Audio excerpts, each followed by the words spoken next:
Has the Jehovah's Witness organization destroyed evidence of CSA?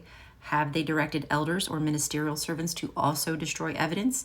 And do we have any proof? The answer is yes, and you've guessed it, yes. This first case is from the Australia Royal Commission, and in the investigation, they found that over 1,000 children were abused. Specifically in this case, the elder testified that he was the one that destroyed the evidence.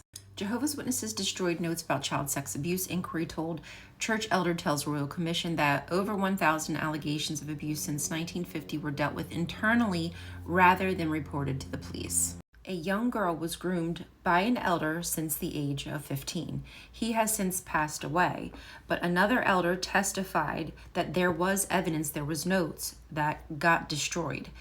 You got to hear their excuse for the reason that the notes were destroyed. He said they destroyed notes because they wanted to limit the number of people in the congregation who knew about the abuse, and they didn't want their wives to find out about such things. Makes no sense because there was other evidence of the abuse. So why only some of the evidence was erased?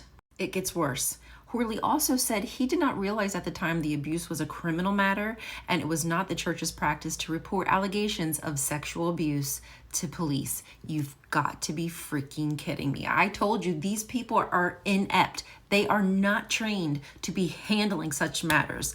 Ugh. This case is out of Pennsylvania, and a young woman again was taken advantage of and groomed, this time by a 50-plus-year-old woman. Fessler prevails in Jehovah's Witness child abuse trial. Elder admits shredding files. At least 2 elders knew of the abuse. 1 admitted to destroying evidence, and part of that evidence was the confession of the perpetrator. Here's the weird part about this case, funny part, whatever. You know, we've talked about the clergy privilege. So if something is confessed to you in private as a member of clergy, you do not have to report it to the police. You're protected.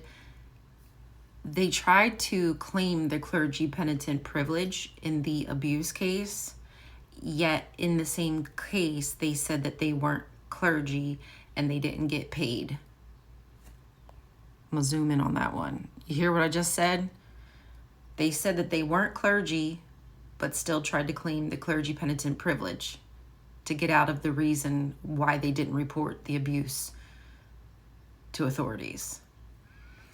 There are more cases, unfortunately, but I'm running out of time. Watchtower is telling elders to be mindful of what they are writing down, not because Satan is coming after them, because they are hiding CSA and the evidence is now coming out.